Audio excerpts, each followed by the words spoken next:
দারুণ হয়েছে। নমস্কার বন্ধুরা, বেনু পাপিয়ার ব্লগে আপনাদের সবাইকে স্বাগত। আজকের রেসিপি ডালপুরি।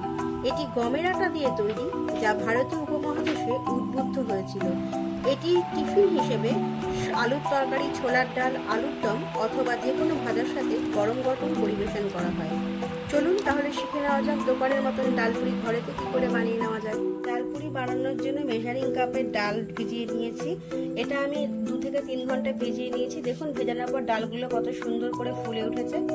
এবার এটাকে আমি প্রেসার কুকারে দিয়ে সেদ্ধ করে নেব। তাহলে ডালটাকে আগে প্রেসার কুকারে দিয়ে নিচ্ছি।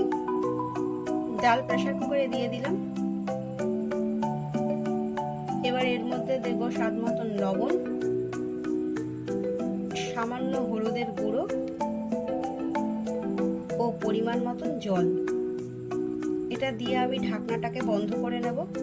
আমি কিন্তু ডালটা প্রেসার কুকারে সেদ্ধ করছি, আপনারা চাইলে এটাকে কড়াইতে সেদ্ধ করতে পারেন। আসলে গ্যাসের যা দাম, পকেটের দিকটা তো একটু দেখতে হবে। গ্যাসটা অন করে নিলাম।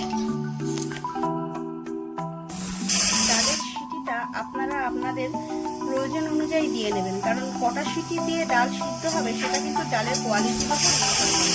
আমি ছটা সিটি দিয়ে সিটিটা বেরিয়ে যাওয়ার পর আমি ঢাকনাটা খুলে নিলাম। ডালগুলো আমার সেদ্ধ হয়ে গেছে। ডালগুলো কিন্তু পুরোপুরি গলে যাবে না, এরকম একটু গোটা গোটা অবস্থায় থাকবে। আমার ডাল সেদ্ধ হয়ে গেছে। একটা ছাঁকনির মধ্যে সমস্ত ডালটা ঢেলে দিলাম জল ঝরানোর জন্য। দুটো মিডিয়াম সাইজের পেঁয়াজকে কুচি কুচি করে কেটে নিচ্ছি।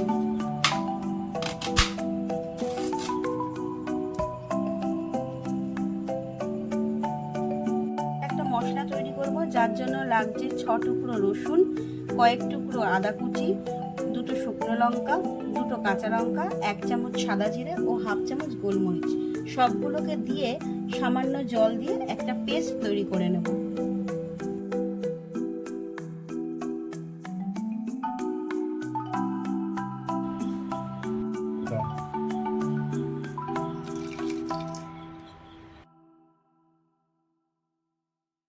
আমাদের পেস্টটা রেডি হয়ে গেছে। এটাকে একটা বাটির মধ্যে ঢেলে নেব। পেস্টটা কিন্তু খুব মিহি করে বাটা হবে না, একটু দানা দানা থাকবে। গ্যাসটা অন করে নিয়ে কড়াইটা বসিয়ে দিলাম। কড়াইটা গরম হয়ে গেছে। এর মধ্যে দিয়ে দিচ্ছি 1 টেবিল চামচ সাদা তেল। তেলটা গরম হয়ে গেছে। এবার এর মধ্যে দিয়ে দিচ্ছি একটুখানি হিং। হিংটা ভালো করে নাড়াচাড়া করে নেব। হিংটা নাড়াচাড়া করে নিয়ে এর মধ্যে দিয়ে দেবো আগে থেকে কেটে রাখা পেঁয়াজ কেটে দেবো। পেঁয়াজটাকে ভালো করে ভাজতে হবে। পেঁয়াজটা এমনভাবে ভাজতে হবে যাতে পেঁয়াজটা সুন্দরভাবে ভেজে যায়। পেঁয়াজটা ভাজা হয়ে গেছে। এর মধ্যে দিয়ে দিচ্ছি আগের থেকে বেটে রাখা মশলা দিয়ে এবার এটাকে ভালো করে কষবো। কষতে কষতে এর মধ্যে দিয়ে দেবো সামান্য একটু হলুদ গুঁড়ো, স্বাদ মতো লবণ ও চিনি। চিনিটা আপনারা যে যার স্বাদ অনুযায়ী দেবেন।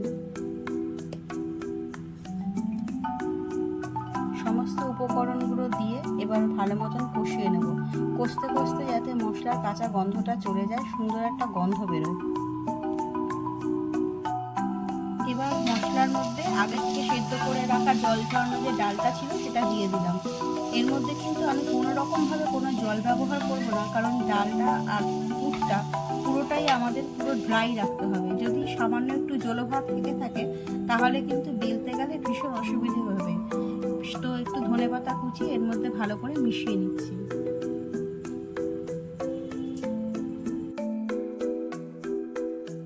আমাদের পুরটা রেডি হয়ে গেছে। পুরটা ঠান্ডা করার জন্য একটা বাটিতে ঢেলে নিচ্ছি। যতক্ষণ পুরটা ঠান্ডা হবে ততক্ষণ আমরা অন্য একটা পাত্রে ডোটা রেডি করে নেব। একটা পাত্রের মধ্যে কিছুটা পরিমাণ ময়দা নিয়ে নিলাম। যতটা পরিমাণে ময়দা নিলাম ঠিক ততটা পরিমাণেই আমি আটাও নিচ্ছি। আমি এখানে আটা ও ময়দা সমান পরিমাণে ব্যবহার করছি। দিয়ে নিলাম নুন।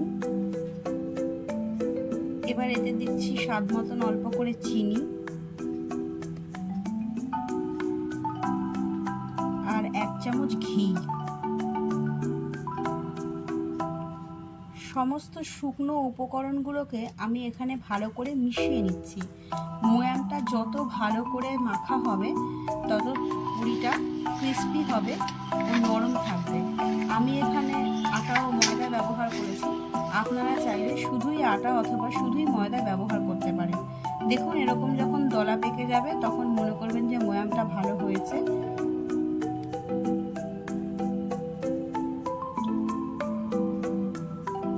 এবার অল্প অল্প করে জল দিয়ে ভালো করে মেখে নিতে হবে। একসঙ্গে পুরো জল ঢেলে ব্যবহার করবেন না, অল্প অল্প করে জল মিশিয়েই কিন্তু ডোটা রেডি করবেন। মাখা হয়ে গেছে, এটাকে সেট করার জন্য 20 মিনিট ঢাকা দিয়ে রাখবো।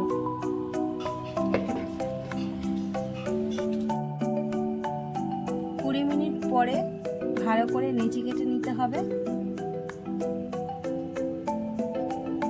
প্রথমেই সুন্দর করে লেচিগুলোকে গোল করে করে কেটে রাখবেন, তাহলে পুর ভরার সময় সুবিধা হবে।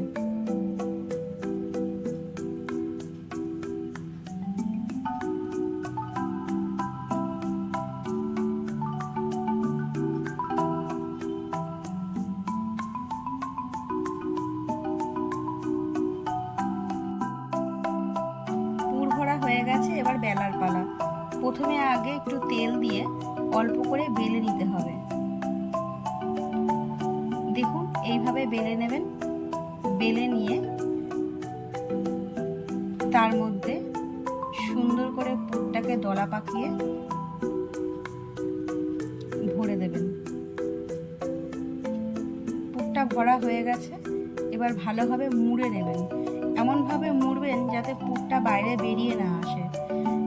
যেদিকটা মুড়বো সেদিকটা কিন্তু আমি নিচের দিকে রাখবো। দেখুন নিচের দিকে রাখলাম। এবার খুব হালকা হাতে বেলে নেবেন, বেশি জোর দিয়ে বেললে পুরটা কিন্তু বাইরে বেরিয়ে আসবে। হালকা হাতে বেললাম। আচ্ছা বন্ধুরা, দেখুন তো চাঁদের মতন গোল হলো বেলাটা, না ভারতের মানচিত্রের মতন হলো? কমেন্ট বক্সে একটু কমেন্ট করে জানাবেন তো। গ্যাস অন করে কড়াই বসিয়ে দিয়েছি। কড়াইতে আমি সানফ্লাওয়ার অয়েল ঢেলে দিচ্ছি। আমি এখানে সানফ্লাওয়ার অয়েল ব্যবহার করছি, আপনারা চাইলে যে কোনো ধরনের সাদা তেল ব্যবহার করতে পারেন। তেলটা গরম হয়েছে কিনা একটু চেক করে নিলাম। আমাদের তেলটা কিন্তু গরম হয়ে গেছে। বেলে রাখা পুরিগুলোকে এবার এক এক করে সুন্দর করে ভেজে নেব। এপিট ওপিট করে সুন্দর করে উল্টে পাল্টে ভেজে নেবেন। ভাজার সময় কিন্তু গ্যাসের ফ্লেমটা কমিয়ে রাখবেন, নয়তো পুরিগুলো পুড়ে যেতে পারে।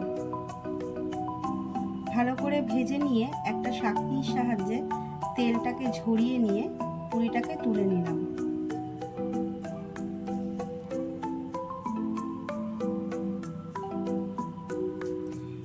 এইভাবে এক এক করে সমস্ত পুরিগুলো ভেজে নিতে হবে। তৈরি হয়ে গেল দোকানের মতো ডালপুরি। রেসিপিটা কেমন লাগলো আমাকে কমেন্ট করে জানাবেন। ভালো লাগলে আমার চ্যানেলটা সাবস্ক্রাইব করে বেল নোটিফিকেশনটা অন করে দেবেন। আমি চ্যানেলে নতুন কোনো রেসিপি দিলেই আপনার কাছে খুব তাড়াতাড়ি পৌঁছে যাবে। ভিডিওটা ভালো লাগলে অবশ্যই একটা লাইক দেবেন।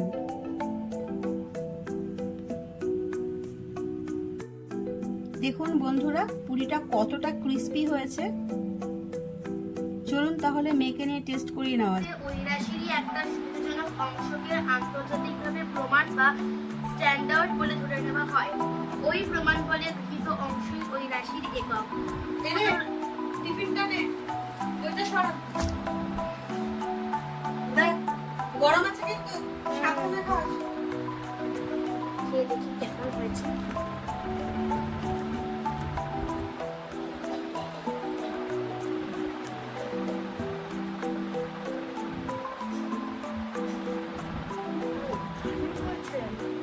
তরকারি দিয়ে খেয়ে দেব।